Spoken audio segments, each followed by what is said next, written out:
एक आम media worker हूं, मुझे मेरा इदारा सैलरी नहीं दे रहा या बगैर वजह के मुझे निकाल देता है। इस पे एहतजाज करते हुए लोग क्यों नहीं नज़र आते हमें? सर, सबसे पहले तो हमें ये देखना होगा कि एहतजाज करने वाले कौन हैं, उनके पीछे कौन से अनासर हैं। इस एहतजाज को स्पॉन्सर कौन कर रहा है। इतने लोग जो मुख्तलिफ़ मुल्क के मुख्तलिफ़ शहरों से वहाँ जमा हुए, उनका ख़र्चा आने जाने का, ट्रांसपोर्टेशन का, वहाँ रिहाइश का, खाने पीने का कौन उठा रहा है। क्योंकि वर्कर हैं, मैं भी वर्कर हूँ, आप भी वर्कर हैं। हम लोग तो जब हमें कराची से लाहौर जाना होता है या कराची से इस्लामाबाद जाना होता है तो हम कंसेशन वाले टिकट के ऊपर डिपेंड कर रहे होते बिल्कुल हैं बिल्कुल। कि हमारा ख़र्चा कम से कम हो।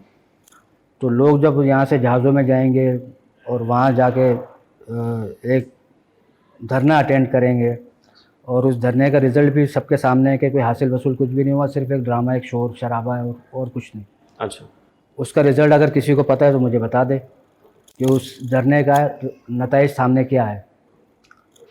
तो सूरत-ए-हाल यही है बॉस कि जब स्पॉन्सर करने वालों के इशारे पे जब धरने होंगे तो फिर एजेंडा भी स्पॉन्सर करने वालों का ही होगा। ये आपके ऑब्जर्वेशन है, इंफॉर्मेशन है कि ये जो है ये स्पॉन्सर्ड था ये धरना? मेरी ऑब्जर्वेशन भी है, फिर ये है कि कुछ सोर्सेज से यहाँ से इत्तलात भी मिलती हैं